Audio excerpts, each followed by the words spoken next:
आज का हमारा टॉपिक रहेगा chemical reaction of furan. Last time हमने डिस्कस की थी केमिकल रिएक्शंस ऑफ पायरोल और उससे पहले हमने डिस्कस की है reactivity order of pyrrole, furan and thiophene in case of electrophilic substitution reaction and साथ ही हमने इसको बेंजीन के साथ भी कंपेयर किया था। तो जैसा कि हमने देखा था कि जो आपका फ्यूरेन है वो पायरोल के कंपैरिजन में इलेक्ट्रोफिलिक रिएक्शन के टुवर्ड्स जो होता है वो लेस रिएक्टिव होता है। वहीं पर अगर हम देखें तो हमारी फ्यूरेन का बेसिक स्केलेटन क्या रहता है, हमारा फ्यूरेन का बेसिक स्केलेटन रहता है 5 मेंबर्ड रिंग है ये with oxygen containing heteroatom. Oxygen के जो दो लोन पेयर्स हैं, एक लोन पेयर अंदर की तरफ रहता है यानी कि पाई सिस्टम के अंदर इन्वॉल्व होता है और दूसरा नहीं होता है। और अगर हम बात करें कि इसकी रिएक्टिविटी जो है वो पायरोल से कम क्यों होती है, उसका रीजन है ऑक्सीजन एटम का इलेक्ट्रोनेगेटिव होना। ऑक्सीजन एटम आपका इलेक्ट्रोनेगेटिव है जिसकी वजह से इलेक्ट्रोनेगेटिविटी क्या होती है, the tendency to attract shared pair of electron towards itself. तो ये जो अपना पाई इलेक्ट्रॉन क्लाउड है वो पूरी तरह से शेयर नहीं कर पाता क्योंकि उसका नेचर लेने का है, देने का नहीं, यानी कि वो दूसरों से इलेक्ट्रॉन डेंसिटी अपनी तरफ खींचता है या ना कि उन्हें इलेक्ट्रॉन डेंसिटी देता है। तो यहाँ उसकी मजबूरी है देना कि उसे पाई इलेक्ट्रॉन पाई सिस्टम से एरोमेटिक बनाना है, बट उसका खुद वो अपनी खुद के नेचर को तो चेंज नहीं कर सकता। वो क्या करेगा, इंडक्टिवली क्या करेगा, इलेक्ट्रॉन डेंसिटी को अपनी तरफ विड्रॉ करेगा, जिसकी वजह से ये जो पाई इलेक्ट्रॉन क्लाउड है तो ये इलेक्ट्रोफिलिक पाई इलेक्ट्रॉन क्लाउड की तरफ इतना इन्वॉल्व नहीं हो पाते इसके लोन पेयर जितना कि नाइट्रोजन के होते हैं, इसीलिए क्या होता है, लेस रिएक्टिव होता है। तो जैसा कि हमने पायरोल का डिस्कस किया था सबसे पहले इलेक्ट्रोफिलिक सब्स्टिट्यूशन रिएक्शंस, वैसे ही हम फ्यूरेन की भी देखते हैं electrophilic substitution reactions. Electrophilic substitution reactions,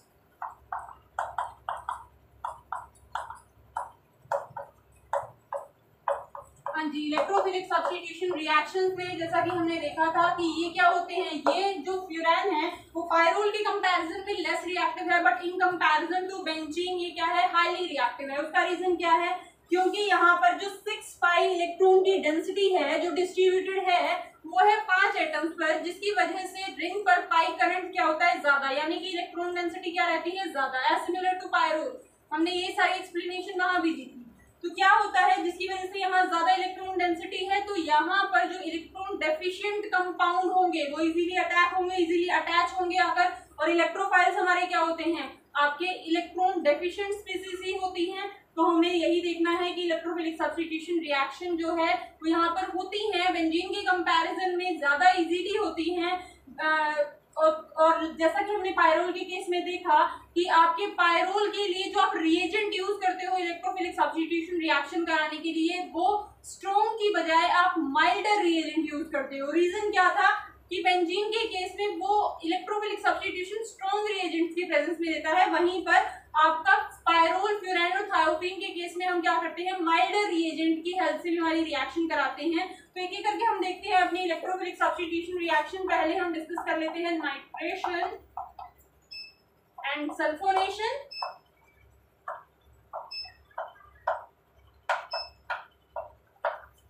हाँ जी, नाइट्रेशन एंड सल्फोनेशन।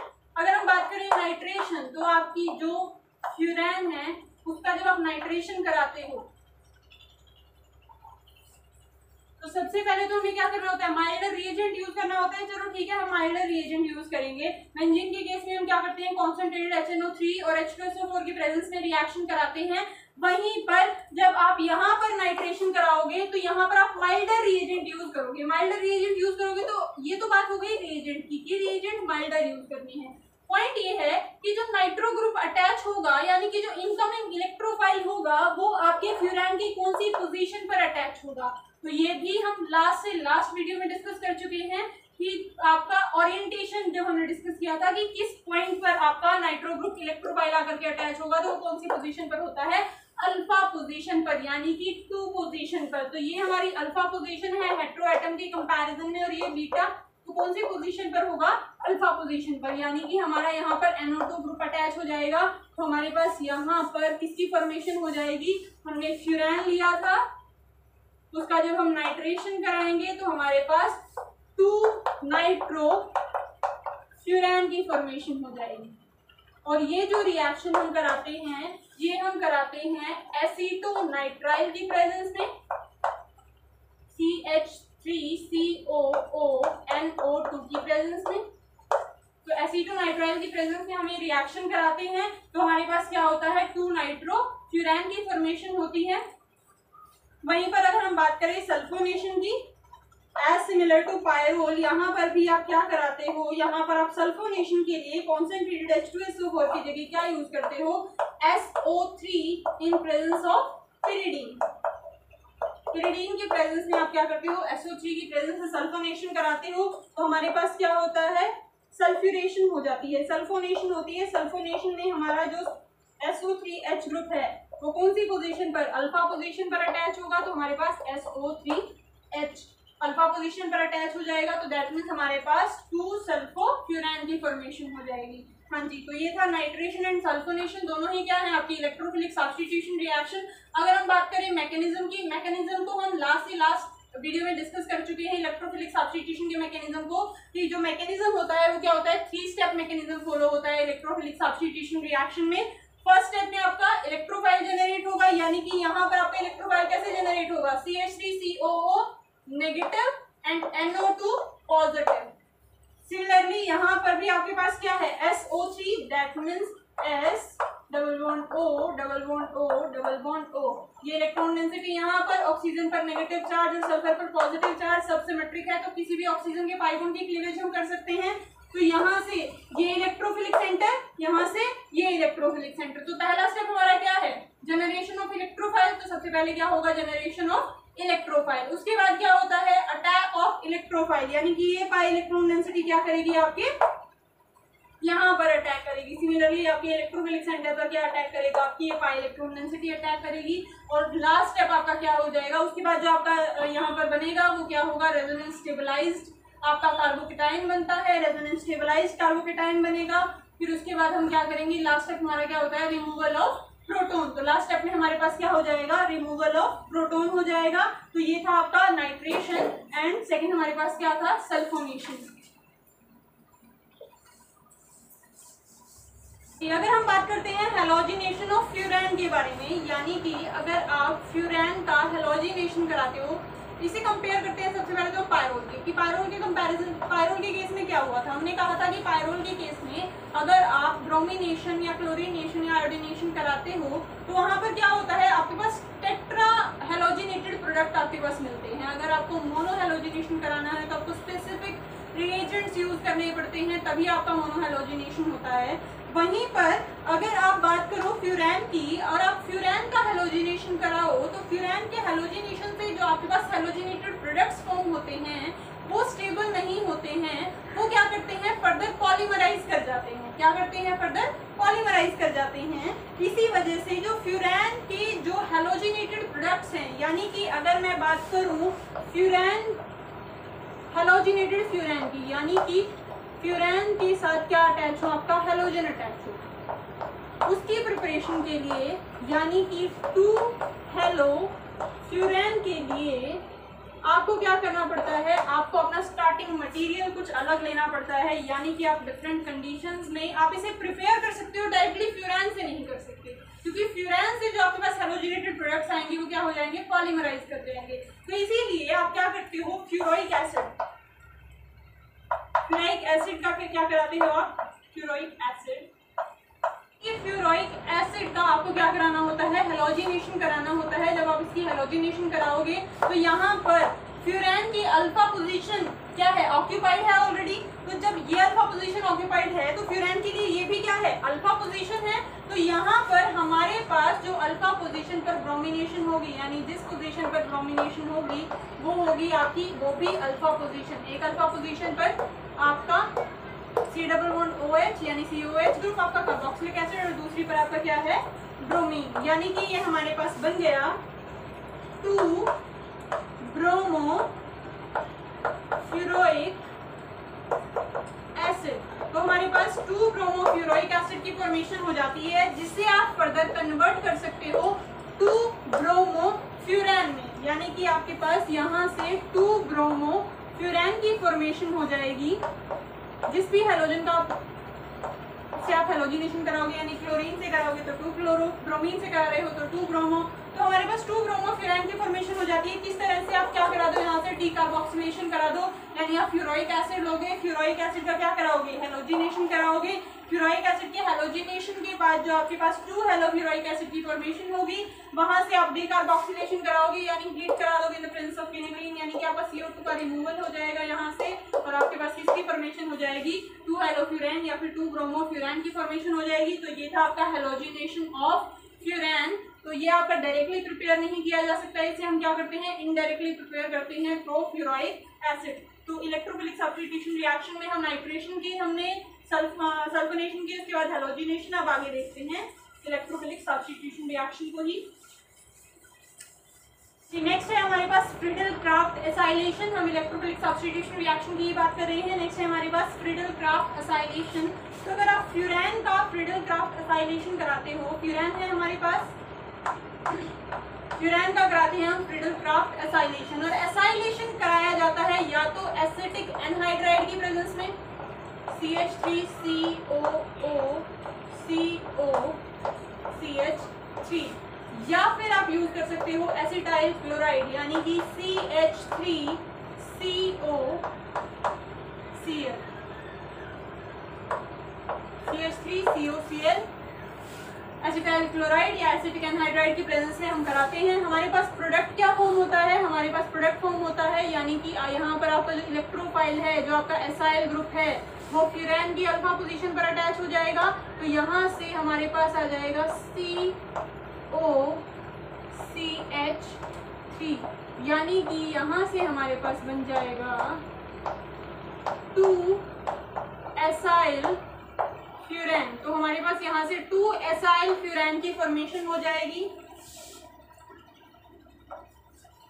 हाँ जी, फ्यूरैन लिया हमने, असाइलेशन कराया एसिटिक एनहाइड्राइड और एसिटाइल या फिर एसिटाइल क्लोराइड की प्रेजेंस में हमारे पास क्या फॉर्मेशन हो गई, 2 एसाइल फ्यूरैन की फॉर्मेशन हो गई। होगा क्या यहाँ पर, इलेक्ट्रोफिलिक सब्स्टिट्यूशन रिएक्शन है। सबसे पहले इलेक्ट्रोफाइल जनरेट होगा। अगर हम एसिटिक एनहाइड्राइड की बात करें तो यहाँ से ये इलेक्ट्रॉन डेंसिटी ऑक्सीजन की तरफ, ये इलेक्ट्रॉन डेंसिटी जो ऑक्सीजन की तरफ जाएगी तो O पर नेगेटिव चार्ज और ये कार्बोनिल कार्बन पर क्या, पॉजिटिव चार्ज। तो यहाँ से इलेक्ट्रोफाइल जनरेट हो गया। तो एसिटिक एनहाइड्राइड के केस में ये हमारा क्या है, इलेक्ट्रोफाइल। वहीं पर अगर मैं एसिटाइल क्लोराइड की बात करूं तो यहाँ पर बॉन्ड कहाँ से टूटेगा, Cl नेगेटिव रिमूव हो जाएगा और CO पर क्या आ जाएगा, पॉजिटिव चार्ज, यानी कार्बोनिल कार्बन पर पॉजिटिव चार्ज। तो यहाँ से हमारा ये इलेक्ट्रोफाइल होगा। तो फर्स्ट स्टेप में इलेक्ट्रोफाइल जनरेट होगा, उसके बाद क्या होगा, आपका जो पाई इलेक्ट्रॉन डेंसिटी है वो अटैक करेगी आपके इलेक्ट्रोफिलिक सेंटर पर। अगर एसिटिक एनहाइड्राइड लोगे तो ये होगा इलेक्ट्रोफाइल और एसिटाइल क्लोराइड में ये होगा। तो उसके बाद इलेक्ट्रोफाइल अटैक करेगा कौन सी पोजीशन पर, अल्फा पोजीशन पर। और उसके बाद क्या हो जाएगा, आपका रिमूवल ऑफ प्रोटॉन। हमारे पास किसकी फॉर्मेशन हो जाएगी, 2 एसाइल फ्यूरैन। यानी कि सिंपल आपका क्या है मैकेनिज्म, जो हम ऑलरेडी डिस्कस कर चुके हैं। बार बार मैकेनिज्म में हम नहीं जाएंगे, वही तीन बातें वापस रिपीट पर नहीं करेंगे। हाँ जी, नेक्स्ट है हमारे पास रिएक्शन ऑफ एल्काइल लिथियम। अगर हम बात करें, फ्यूरैन जो है वो आपका एल्काइल लिथियम से जब रिएक्ट करेगा, ये भी क्या है, आपकी इलेक्ट्रोफिलिक सब्स्टिट्यूशन रिएक्शन है। किस तरह से, अगर मैं बात करूं एल्काइल लिथियम की, हम बात कर लेते हैं ब्यूटाइल लिथियम की, C4H8H9Li अगर हम लें, हाँ जी C4H9Li ब्यूटाइल लिथियम हम अगर लें, इसकी रिएक्शन कराएं। अगर मैं बात करूं ब्यूटाइल लिथियम, तो ब्यूटाइल लिथियम हमारे पास क्या है, CH3 CH2 CH2 CH2 Li। हाँ जी, यही है हमारे पास ब्यूटाइल लिथियम। तो अगर मैं बात करूं यहाँ पर ये मेटल और नॉन मेटल के बीच में बॉन्ड है, तो जब ये बॉन्ड टूटेगा तो इलेक्ट्रॉन डेंसिटी किस पर जाएगी, कार्बन के पास जाएगी, क्योंकि मेटल क्या है, इलेक्ट्रोपॉजिटिव। तो Li क्या होगा, पॉजिटिव। तो यहाँ से ये बना इलेक्ट्रोफाइल, ये बना न्यूक्लियोफाइल। तो ये न्यूक्लियोफाइल का काम क्या होगा, लास्ट में प्रोटॉन को एब्स्ट्रैक्ट करना। और फर्स्ट स्टेप में क्या हो जाएगा, आपका इलेक्ट्रोफाइल जनरेट होने के बाद ये जो इलेक्ट्रॉन डेंसिटी है किस पर अटैक करेगी, आपके इलेक्ट्रोफिलिक सेंटर पर, जो क्या है, लिथियम। तो यहाँ से आपका फ्यूरैन की अल्फा पोजीशन पर आपका इलेक्ट्रोफाइल अटैच हो जाएगा। और वो इलेक्ट्रोफाइल हमारे पास क्या है, वो इलेक्ट्रोफाइल है हमारे पास लिथियम। यानी कि हमारे पास यहाँ से 2 लिथियम फ्यूरैन की फॉर्मेशन हो जाएगी। तो ये है हमारे पास जब हम रिएक्ट कराएंगे एल्काइल लिथियम के साथ। और जो आपके पास 2 लिथियम फ्यूरैन की फॉर्मेशन हुई है, जब आप इसे फर्दर ड्राई आइस की प्रेजेंस में रिएक्शन कराओगे और हाइड्रोलिसिस कराओगे, तो हमारे पास ये जो 2 लिथियम फ्यूरैन है वो कन्वर्ट हो जाएगा फ्यूरोइक एसिड में। किसमें कन्वर्ट हो जाएगा, फ्यूराइक एसिड में, यानी कि आपके फ्यूरैन के अल्फा पोजीशन पर क्या आ जाएगा, कार्बोक्सिलिक ग्रुप अटैच हो जाएगा। तो ये जो आपका 2 लिथियम फ्यूरैन है, ये फर्दर फ्यूराइक एसिड की प्रिपरेशन के लिए यूज होता है। तो ये करना क्या, आप ड्राई आइस एंड हाइड्रोलिसिस कराओगे। तो ये सब था आपका फ्रीडल-क्राफ्ट का साइलेशन and reaction with alkyl lithium. Next है हमारे पास गेटरमैन फॉर्माइलेशन। तो अगर हम बात करें गेटरमैन फॉर्माइलेशन की, ऑलरेडी हम डिस्कस कर चुके हैं आपकी पायरोल की रिएक्शन के ड्यूरेशन। तो अगर हम बात करें होता क्या है कि आपका जो जिस पर आपको फॉर्माइलेशन करानी है वो आपका सब्सटेंस, यानी कि आप फ्यूरैन की फॉर्माइलेशन की बात कर रहे हो। तो फ्यूरैन की आपको रिएक्शन करानी है किसके साथ, HCl और HCl के साथ। HCl प्लस HCl के साथ जब रिएक्शन कराओगे और फर्दर जब इसकी हाइड्रोलिसिस कराओगे तो आपके पास जो फॉर्मेशन होती है वो होती है आपके फ्यूरैन की फॉर्माइलेशन हो जाती है, यानी कि आपके फ्यूरैन के साथ आपका फॉर्माइल ग्रुप यानी कि आपका एल्डिहाइड ग्रुप अटैच हो जाता है। और कौन सी पोजीशन पर, आपकी इलेक्ट्रोफिलिक सब्स्टिट्यूशन रिएक्शन है तो अल्फा पोजीशन पर अटैच होगा। तो आपके अल्फा पोजीशन पर जो है वो फॉर्माइल ग्रुप अटैच हो जाता है, यानी यहाँ हमारे पास फॉर्मेशन होती है 2 फॉर्माइल फ्यूरैन की। और अगर हम बात करें इसका एक कॉमन नेम होता है, वो क्या होता है, परफ्यूरैल।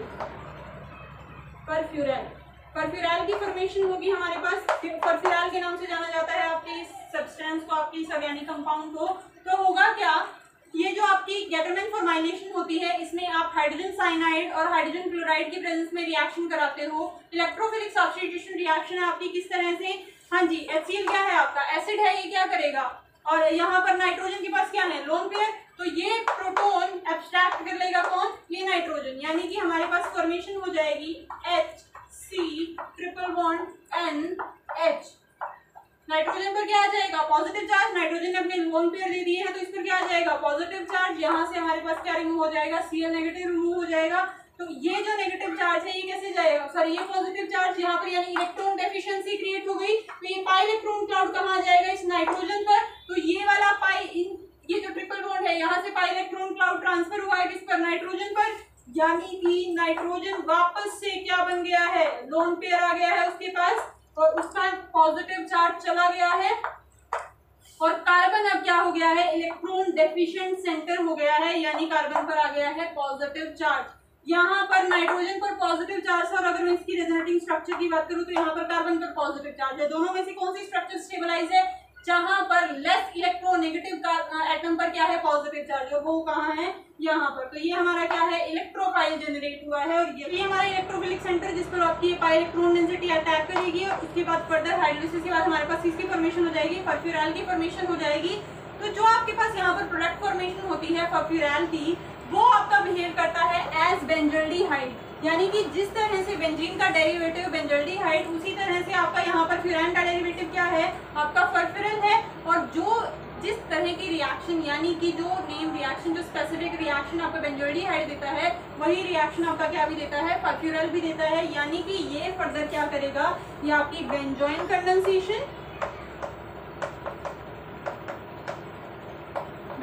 कंडेंसेशन और आपकी कैनिजारो रिएक्शन देता है।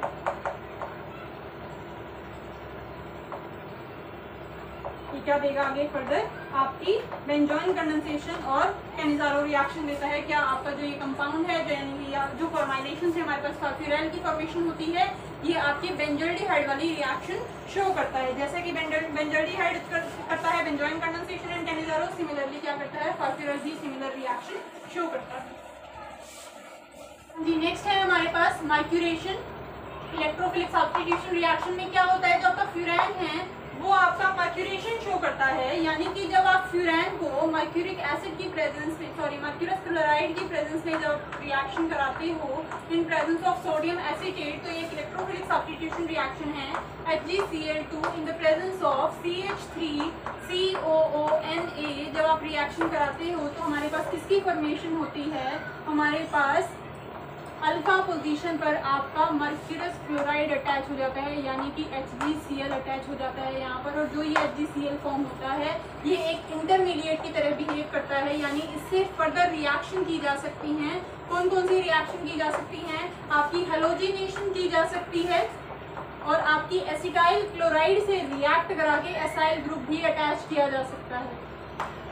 हाँ जी, जब आप इस इंटरमीडिएट को आप रिएक्ट कराओगे ब्रोमीन के साथ तो ये ग्रुप रिप्लेस हो जाएगा आपके ब्रोमीन के साथ, यानी कि आपकी प्रोपोफ्यूरैन का ब्रोमो डेरिवेटिव, या फिर जिस भी हैलोजन से आप रिएक्शन कराते हो आपको हैलोजिनेटेड प्रोडक्ट की फॉर्मेशन हो जाती है, यानी कि आपकी हैलोजिनेशन रिएक्शन हो जाती है। वहीं पर अगर आप एसिटाइल क्लोराइड के साथ रिएक्शन कराते हो तो ये ग्रुप रिप्लेस हो जाता है किसके साथ, एसाइल ग्रुप के साथ, COCH3, तो एसाइल ग्रुप के साथ रिप्लेस हो जाता है। हाँ जी, तो अगर हम यहाँ पर बात करें आपका जो सोडियम एसीटेट है वो क्या करेगा, यहाँ से Na पॉजिटिव और CH3CO नेगेटिव में डिसोसिएट हो जाएगा और ये Na क्या है, यहाँ से Cl को रिमूव कर लेगा, यानी कि यहाँ पर Hg के साथ जो दो Cl ग्रुप हैं उसमें से एक in the form of Cl negative remove हो जाएगा और Hg पर क्या आ जाएगा, पॉजिटिव चार्ज, और ये किसकी तरह बिहेव करेगा, इलेक्ट्रोफाइल की तरह। तो ये क्या है कि इलेक्ट्रोफिलिक सब्स्टिट्यूशन रिएक्शन है, जो आपके पास प्रोडक्ट बनता है वो किसकी तरह बिहेव करता है, इंटरमीडिएट की तरह बिहेव करता है, और ये इंटरमीडिएट फर्दर आपकी हैलोजिनेशन या फिर एसाइल ग्रुप के एसाइल रिएक्शंस के लिए क्या होता है, यूज किया जाता है। तो ये था आपका माइक्यूरेशन। नेक्स्ट हम बात कर लेते हैं आपकी रिडक्शन एंड ऑक्सीडेशन ऑफ फ्यूरैन। तो अगर हम बात करें रिडक्शन ऑफ फ्यूरैन, तो रिडक्शन ऑफ जो फ्यूरैन का जो रिडक्शन होता है वो कराया जाता है इन प्रेजेंस ऑफ कैटलिस्ट रेनिनिकल।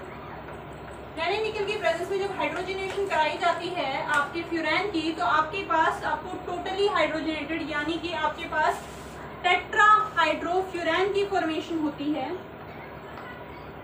और जो ये टेट्रा हाइड्रोफ्यूरैन है जिसे THF के नाम से जाना जाता है, जिसकी शॉर्ट फॉर्म है THF, और ये एक सॉल्वेंट यूज किया जाता है किसमें, ग्रिग्नार्ड रिएजेंट की प्रिपरेशन में।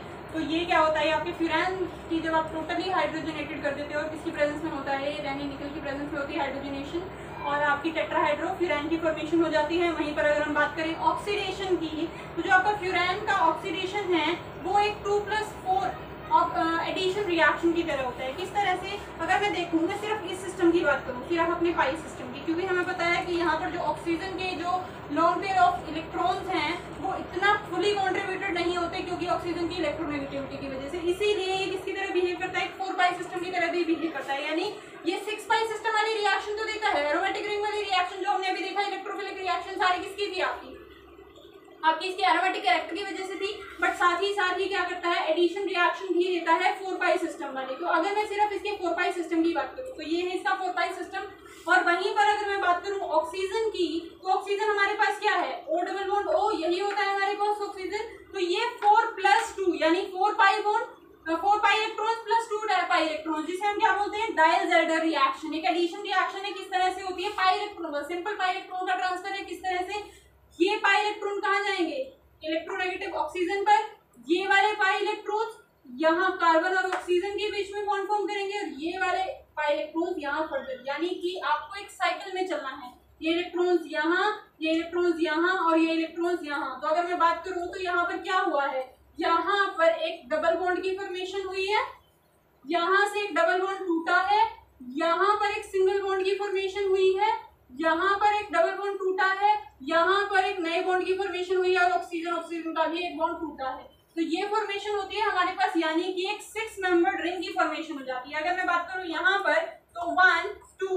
3 4 5 6 एक 6 मेंबर्ड रिंग की फॉर्मेशन हो जाती है। तो ये 2+4+2 साइक्लो एडिशन रिएक्शन होगी, यानी कि जब ऑक्सीडेशन कराया जाता है फ्यूरैन का, तो in comparison to pyrrole and thiophene वहां ऐसा नहीं होता। यहाँ पर क्या होता है, ये एक 4+2 एक एडिशन रिएक्शन शो करता है, और यहाँ पर हमारे पास 1 2 3 4 एक 4 मेंबर हमारे पास क्या है, पर एक पर ऑक्साइड की 1,4 पर ऑक्साइड की फॉर्मेशन कर देता है हमारे पास, जो फर्दर ऑक्सीडेशन से हमें क्या देता है, सक्सेनियल्डिहाइड की फॉर्मेशन हो जाती है हमारे पास। तो ये था reduction and oxidation of फ्यूरैन। Next है हमारे पास डायल्ज़ेडर रिएक्शन। जैसा कि हमने अभी ऑक्सीडेशन के केस में देखा था कि जो आपका फ्यूरैन है वो एक 4 पाई सिस्टम की तरह बिहेव करता है, तो एक 2 पाई सिस्टम के साथ 4+2 एडिशन रिएक्शन देता है, और वही 4+2 एडिशन रिएक्शन हमारी क्या होती है, डायल्ज़ेडर रिएक्शन होती है। यानी कि जो आपका फ्यूरैन है वो एक 4 पाई सिस्टम बन अगर 2 पाई सिस्टम के साथ क्या देता है, एडिशन रिएक्शन। किस तरह से कि अगर आपके पास 4 पाई सिस्टम है पर एक 2 पाई सिस्टम के साथ उसकी रिएक्शन होती है तो यहाँ पर पाई इलेक्ट्रॉन का रीअरेंजमेंट होता है जिससे कि आपके पास एक 6 मेंबर्ड रिंग की फॉर्मेशन होती है और आपके पाई इलेक्ट्रॉन क्या हो जाते हैं, ट्रांसफर हो जाते हैं। यानी कि आपके 2 पाई बॉन्ड यहाँ पर टूटते हैं और 2 नए सिग्मा बॉन्ड बनते हैं। किस तरह से यहाँ पर अगर मैं देखूँ तो 3 पाई बॉन्ड थे, 1 पाई बॉन्ड रह जाता है, यहाँ पर टोटल 4 सिग्मा बॉन्ड थे और 6 सिग्मा बॉन्ड बन जाते हैं। यानी कि 2 पाई बॉन्ड जाते हैं और 2 सिग्मा बॉन्ड आ जाते हैं और यही हमारा क्या होता है, ये सिंपली पाई इलेक्ट्रॉन्स का रीअरेंजमेंट है। तो यहाँ पर अगर मैं देखूँ तो यहाँ पर ये 4 पाई सिस्टम है, ये एक 2 पाई सिस्टम है, यानी कि ये इलेक्ट्रॉन्स यहाँ पर बॉन्ड फॉर्म करेंगे, ये यहाँ पर बॉन्ड फॉर्म करेंगे और ये यहाँ ट्रांसफर हो जाएगा, जिससे क्या होगा हमारा, अगर मैं नंबरिंग दूं 1 2 3 4 5 6 तो यहाँ पर 1 2 3 4 5 6 ये है आपका, और यहाँ पर सेंटर में ये आपका ऑक्सीजन वाला पार्ट रह जाता है एज इट इज। तो यहाँ पर ये बॉन्ड फॉर्मेशन होती है। यानी कि सिमिलरली अगर मैं यहाँ पर 1 2 3 4 5 6 सिंपली नंबरिंग दी है मैंने 1 2 3 4 5 6 तो यहाँ पर 1 6 के बीच में एक नया बॉन्ड फॉर्म होता है, 1 6 के बीच में नया बॉन्ड फॉर्म होता है। सिमिलरली 4 5 के बीच में एक नया बॉन्ड फॉर्म होता है और यहाँ से 1 2 का पाई बॉन्ड चला जाता है, 3 4 का पाई बॉन्ड चला जाता है और 2 और 3 के बीच में पाई बॉन्ड आ जाता है। हाँ जी, कुछ ऐसा ही हुआ है। सिमिलरली एक और एग्जांपल लिया हमने बेंजाइन के साथ। बेंजाइन भी क्या है, एक 2 पाई सिस्टम की तरह बिहेव करेगा यहाँ पर, और यहाँ पर क्या होगा, एक अडक्ट की फॉर्मेशन होगी। किस तरह से, एक 6 मेंबर्ड रिंग बनेगी।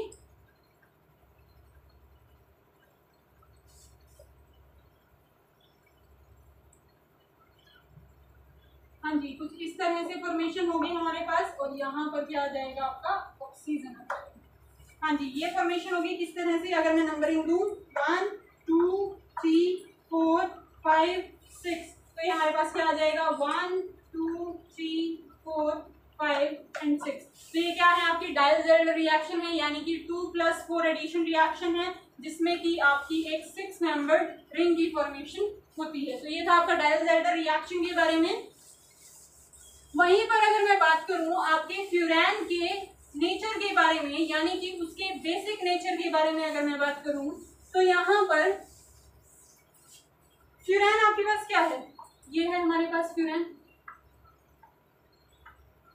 हमने कहा है जो फ्यूरैन है वो इलेक्ट्रोनेगेटिव कंपाउंड है, एक एटम है, एक इलेक्ट्रोनेगेटिव एटम है जिसकी वजह से इसका मन नहीं है ये इलेक्ट्रॉन देगा, देने पड़ते हैं, इसको मजबूरी है, इसको एरोमेटिक बनाना है और ये देता भी है, बट ये देना नहीं चाहता है। अब हम बात कर रहे हैं इसकी प्रोटोनेशन के बारे में, यानी इसके बेसिक नेचर के बारे में कि ये अपने लोन पेयर ऑफ इलेक्ट्रॉन दे दे या फिर ये प्रोटॉन्स को एब्स्ट्रैक्ट कर ले। यानी कि अगर मान लो मैं इसकी करा रही हूँ HCl के साथ रिएक्शन या किसी भी एसिड H2SO को या एनी हाउ हम किसी भी एसिड के साथ रिएक्शन करा रहे हैं, तब इसके बेसिक नेचर का पता चलेगा। तो जब आप इसे एसिड के साथ रिएक्ट कराओगे और ये प्रोटॉन एब्स्ट्रैक्ट करेगा, यानी कि इसको अपनी इलेक्ट्रॉन डेंसिटी देनी पड़ेगी।